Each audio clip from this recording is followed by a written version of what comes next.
Friends, festival के साथ आते आते बहुत से काम ऐसे होते हैं जो बढ़ जाते हैं और जिन्हें करना बहुत ही ज़रूरी होता है, पर ये अच्छा भी होता है। इससे दो चीज़ हमें मिलती है। पहली चीज़ तो हमारा घर प्रॉपर डीप क्लीन हो जाता है, और दूसरी चीज़ कोई भी चीज़ अगर नुकसान हो रही होती है तो वो हमें पता लग जाता है।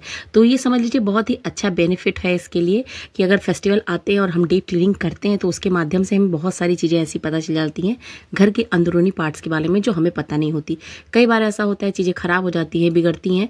उस दौरान हमें क्या करना चाहिए, ये सारी चीज़ों को ध्यान रखते हुए उस पर मार्किंग कर लेनी चाहिए, जिससे कि हम उसको सही भी करते रहें।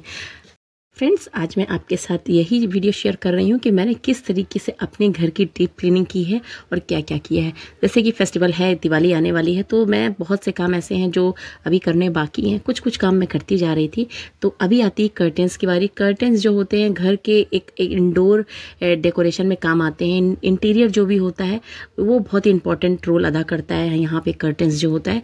अब हम कर्टेंस किस तरह से क्लीन करते हैं या किस तरीके से इसको रखते हैं, ये हम आपको शेयर कर रहे हैं। तो सबसे पहली चीज मैं बता रही हूँ कि मैं जो कर्टेंस यूज कर रही हूँ ये बहुत ही अच्छा फैब्रिक है। इसको आप सर्टेन कर्टन बोल सकते हैं, और इसको पैनल लगा के मैंने इसको बनवाया है। ये मेरा रेडीमेड कर्टन नहीं है, इसको मैंने परचेज किया है और मैंने खुद से इसको सिलवाया है। तो इसमें जो है मैंने पैनल लगाए हैं। पैनल लगाने के लिए मैंने अलग से कर्टन्स के कपड़े जो होते हैं, फैब्रिक मैंने पसंद किया है और उसको इसमें जो लगवाया है। तो इससे हो रहा है, मेरा एक कर्टन है बहुत ही सुंदर लुक देता है इससे। और इसके पहले जो लगा था वो मेरा सी ग्रीन कलर का था, वो थोड़ा सा मोटा फैब्रिक था, वो भी अच्छा था। पर वो कहते हैं ना, कर्टन्स जो होते हैं आप 2, 4 साल 5 साल लगाइए, उसके बाद मन भर जाता है तो चेंज करने वाले तो लोग हर साल ही चेंज करते हैं, पर कोई नहीं, हम अपने बजट के हिसाब से काम करते हैं। और कर्टन्स अगर आपके प्रॉपर क्लीन हो जाएं तो वो और नए लगते हैं। तो इसको मैं क्लीन करने के लिए देखिए मैं क्या कर रही हूँ।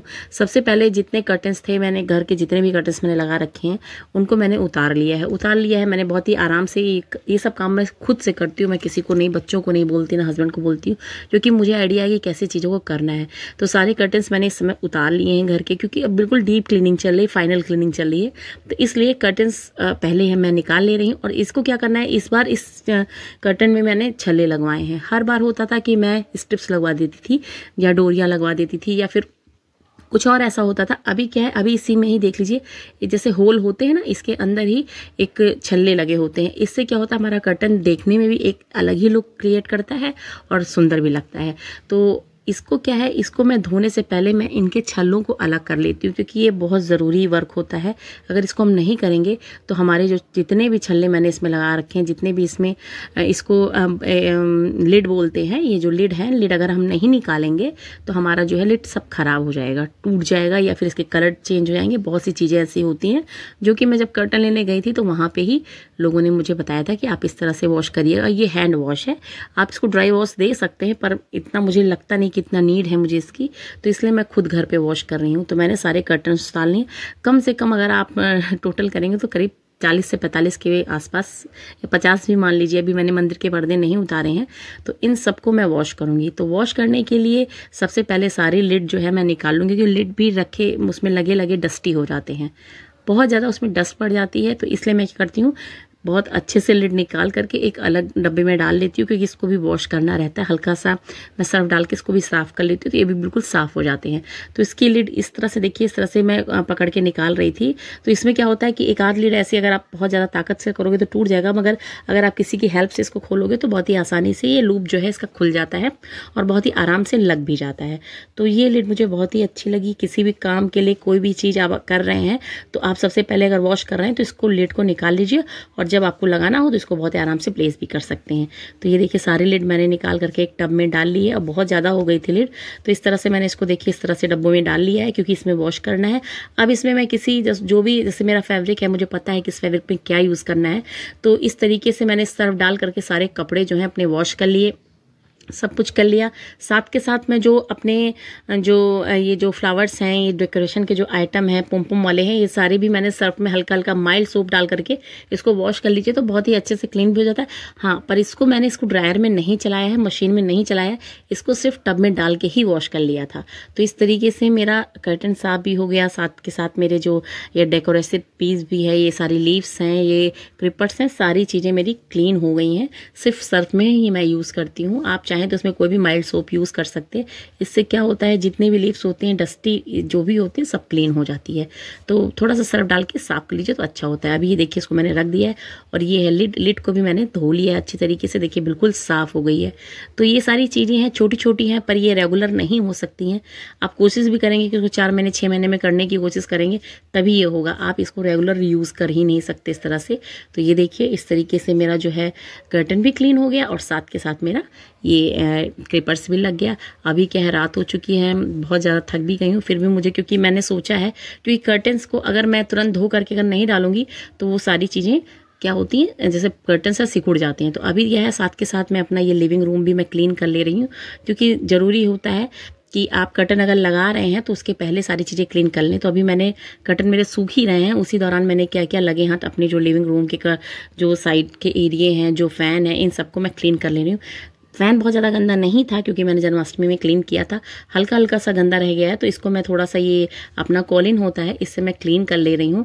अगर ज़्यादा गंदा होता है तो मैं तारपीन के तेल का इस्तेमाल करती हूँ, नहीं तो कॉलिन से चीज़ें बहुत ही अच्छे से क्लीन हो जाती है। तो ये देखिए हल्का सा मैं इसको जैसे एक बार मार दिया है, अब देखिए फ़ैन बिल्कुल क्लीन हो चुका है। किसी कॉटन के कपड़े से इसको रगड़ के पोंछ लेंगे तो बिल्कुल साफ़ हो जाता है। तो ये तरीका है मेरा, ये कॉलिन है मेरा, इससे मेरी सारी चीज़ें बहुत ही अच्छी तरीके से हो जाती हैं। ग्लास का भी कोई चीज़ होता है तो मैं इसी से ही साफ़ करती हूँ। वो क्या होता है, बिल्कुल एकदम नीट एंड क्लीन हो जाता है, आपको बिल्कुल प्रॉपर सफाई आपको नज़र आती है। तो ये सारी चीज़ें होती हैं जो यूज़ में आप ले सकते हैं। मैं इसको इसलिए कह रही हूँ क्योंकि ये जब कम जगह होती है या कम गंदगी होती है तो उसके लिए है। आप ये सोचो कि बहुत ज़्यादा गंदा है, उसमें आप इसका इस्तेमाल करेंगे तो वो नहीं साफ़ होगा, उसके लिए आपको तारपीन का तेल ही लेना पड़ेगा। साथ के साथ उस रूम की वॉल से है उसको भी मैंने प्रॉपर क्लीन कर ली है, क्योंकि वॉश करने के लिए हस्बैंड ने मना कर दिया था, क्योंकि लकड़ियाँ जो हैं कहते हैं कि लकड़ियों में पानी ज़्यादा पड़ता है तो ख़राब हो जाता है। तो मैंने उनकी बात मानते हुए मैंने क्या किया, इस वॉल को क्लीन करने के लिए बहुत ही अच्छा आइडिया मेरे दिमाग में आया कि जैसे मैं हमेशा क्लीन करती थी कि सर्फ का पानी यूज़ कर लेती थी, तो एक बकेट में मैंने हल्का सा माइल्ड सोप डाल करके और एक कॉटन का कपड़ा ले लिया था साफ़, ये देखिए इस तरीके से, और इसको अच्छे से वॉश कर लिया एक बार। उसके बाद मैंने वॉल पे क्या किया, जहाँ जहाँ मुझे स्पॉट नज़र आ रहे थे, जहाँ जहाँ बच्चों के हाथ, क्योंकि बच्चों के हाथ ज़्यादा गंदे होते हैं, वो वॉल पे जब भी रखते हैं तो वॉल जो है गंदी हो ही जाती है किसी न किसी तरीके से। तो इसलिए मैं उसको क्या किया, मैंने उसको हल्का हल्का इस तरह से सर्फ के उसमें डाल करके, सोप में डाल करके अच्छे से उसको गार लिया, मतलब अच्छे से निचोड़ लिया, स्क्वीज़ कर लिया, देन हमने इसको यूज़ किया है।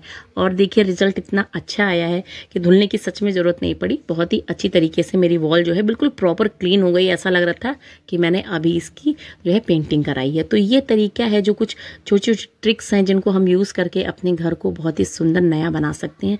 ज़रूरी नहीं कि हर साल हम इसको पेंट कराएं, क्योंकि घर ऐसी चीज़ होती है कि इसको हम जितने अच्छे से, प्यार से और ढंग से रखेंगे, ये हमें उतना ही अच्छा रिजल्ट देता है और मन को सुकून भी मिलता है कि हाँ, हम अपने घर अपना है ना, तो इसलिए ज़रूरी होता है कि हम उसको अपनी तरीके से ही अच्छी तरीके से रखें।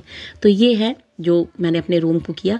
तो लिविंग रूम मेरा इस समय बिल्कुल प्रॉपर क्लीन हो चुका है और बहुत ही अच्छा लगता है, क्योंकि ये फ्रंट रूम होता है। कोई गेस्ट आता है तो सबसे पहले वो लिविंग रूम में ही बैठता है। तो कोशिश मेरी यही रहती है कि मैं अपने घर की क्लीनिंग की शुरुआत जो है बिल्कुल लिविंग रूम से करूं। तो समझ लीजिए अभी जन्माष्टमी के दौरान मैंने सारी चीज़ें की थी, मगर ये होता है कि एक डीप क्लीनिंग करने के बाद दिवाली है, तो दिवाली के नाम पे अगर जब तक क्लीनिंग नहीं होती है तो मन में सेटिस्फेक्शन नहीं मिलता है। तो इस तरीके से मैंने अपने वॉल की भी क्लीनिंग प्रॉपर कर ली है, और जो बाहरी वॉल है उसको तो मैं वॉश कर लूँगी, पानी से ही पाइप लगा के धुल लूँगी तो बिल्कुल नई जैसी हो जाती है। क्योंकि जो पेंट हुआ है बहुत ही अच्छा है, प्लास्टिक कोट का पेंट है, तो इसको एक बार हल्के से आप वाइप कर लेते हैं या कोई भी आप देखिए तो ये बहुत ही अच्छे से क्लीन हो जाती है। तो ये पैटर्न मैं हमेशा फॉलो करती हूँ, मगर इस बार मैं ज़्यादा नहीं कर पाऊंगी, क्योंकि ऊपर मैंने साफ़ कर लिया है, नीचे नीचे ही मैं सारी चीज़ें क्लीन करूँगी। अभी क्या है, ये देखिए इधर जो मेरा जहाँ लॉन्ड्री है वहाँ भी बहुत ज़्यादा जाले वाले लग गए थे, तो हस्बैंड ने भी मेरा सपोर्ट किया। तो आज छुट्टी है तो इस वजह से उन्होंने भी थोड़ा बहुत हेल्प कर दिया, वरना कहाँ टाइम मिलता है। अच्छा है, सब लोग मिल के सारी चीज़ें अगर करते हैं तो अच्छा है। तो इस दौरान क्या हुआ कि टाइम काफ़ी हो रहा था, फिर इतनी देर में पता चला कि हमारी कॉफ़ी आ गई। तो हम लोगों ने बैठ करके बहुत ही अच्छी कॉफ़ी की। कॉफ़ी मेरी बेटी ने बनाई, उसे बहुत पसंद है कॉफ़ी बनाना, और बहुत ही अच्छी कॉफ़ी मेरे लिए लेके आ गई थी। थोड़ी देर ब्रेक करने के बाद, जैसे ब्रेक लिया जाता है ना, तो हम लोग मज़दूर हैं ना, तो हम लोगों के लिए भी कोई ना कोई चीज़ें ऐसे बन के आ ही जाती हैं। तो ये काफ़ी आ गई है, और मैं इसके बाद नहाने चली गई, और नहाने के बाद मैंने फिर नाश्ता किया। नाश्ता करने के बाद, ये नाश्ता है पास्ता अपर्णा ने, और मैं अभी खाऊंगी और इसके बाद मैं कर्टन को सेट करूंगी। और इस तरीके से मेरा कर्टन जो है अच्छी तरीके से क्लीन भी हो गया है और 24 आवर के अंदर लग भी जाएगा। उसको मैं इसलिए जल्दी लगा रही हूँ क्योंकि अगर मैं अभी कहीं रख दूंगी धोने के बाद तो वो क्या होगा कि कहीं भी रख दूंगी तो सिकुड़ा ना जाती है, फिर उसको प्रेस करना पड़ेगा। तो मैं सोचती हूँ कि जैसे मैं धुलूँ और उसके साथ ही साथ कर्टन हमारे लग जाएं। तो प्रॉपर क्लीनिंग करने के बाद अब मैं कर्टन लगा दूंगी तो हमारे कर्टन जो है गंदे नहीं होंगे। तो चलिए अभी तो नाश्ता करना बनता है और उसके बाद फिर कर्टन लगाऊंगी। और समझ लीजिए एक एरिया जो है मेरा क्लीन हो जाएगा इस तरीके से। और एक बहुत बड़ा हेडेक होता है कर्टन को क्लीन करना, क्योंकि सबसे बड़ी चीज होती है कि इतने कर्टन घर में लगे होते हैं, सबको एक दिन धोना, उसको फैलाना, सुखाना, उसको लगाना, ये अपने आप में ही बहुत बड़ी चीज है। क्योंकि उसमें छल्ले लगे हुए हैं। पहले के कर्टन्स में पहले रिबन्स लगे होते थे तो उसी फैब्रिक से बने होते थे, इसलिए ईजी होता था उन्हें क्लीन करना। पर अभी क्या है, अभी इसमें थोड़ी डबल मेहनत हो जाती है। तो फिर भी चलिए हो गया है और चलिए आगे मिलते हैं। तो इस तरीके से नाश्ते में पास्ता खाने के बाद फिर मज़ा तो बहुत आया, क्योंकि जब बनी बनाई कोई चीज़ मिल जाती है तो बहुत ही अच्छा लगता है। डेली तो हम बनाते ही हैं, तो आज बेटी ने बनाया। और इसके बाद अभी आ गई कर्टन लगाने की बारी। जो ये कर्टन अच्छी तरीके से सूख चुके थे और ये देखिए लगे हाथ मैंने कर्टन्स लगा दिए। इसको लगाने का बहुत ही एक बता रही हूँ, मेरे लिए बहुत ही मुझे अच्छा लगता है कि अगर कर्टन आपके धुले भी हुए हैं, अगर वो बहुत ज़्यादा गीले नहीं हैं, अगर वो ड्राई हैं, तो आप उसको इस तरह से भी हैंड कर सकते हैं। इससे क्या होता है, आपको प्रेस वाले झंझट खत्म हो जाता है। तो कई बार मैं देखती हूँ लोगों के घरों में कर्टन सिकुड़े होते हैं, तो उस तरह से क्या होता है, अगर इसको फोल्ड करके कहीं रख देंगे तो वो कहीं ना कहीं ऐसे निशान बन जाते हैं या सिकुड़ जाते हैं। तो इससे क्या है कि अच्छे नहीं लगते, उन्हें प्रेस करवाना ही पड़ता है या करना पड़ता है। तो इतने ढेर सारी कर्टन्स तो प्रेस किए नहीं जा सकते। तो सबसे अच्छा ट्रिक यही है कि मैं इसको लगे हाथ लगा देती हूँ धोने के बाद, और ये उसी तरह से लगते हैं बिल्कुल जैसे प्रेस किए हुए हैं। तो अब देखिए ये है मेरे कर्टन्स का लुक जो मैंने बिल्कुल क्लीन कर दिया है, और ये है मेरा कर्टन।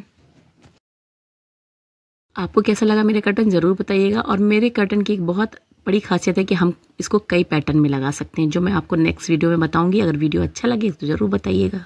तो ये देखिए मेरा कर्टन लग चुका है और क्लीन भी हो गया है और प्रेस की भी जरूरत नहीं पड़ी है इसको। ये देखिए टंटड़ा। तो चलिए, आपको वीडियो पसंद आया हो तो वीडियो को लाइक करिएगा, और चैनल में पहली बार है तो चैनल को सब्सक्राइब कर लीजिए। तब तक के लिए बाय बाय फ्रेंड्स, टाटा। और बाकी चीजें तो सब चल ही रही है काम।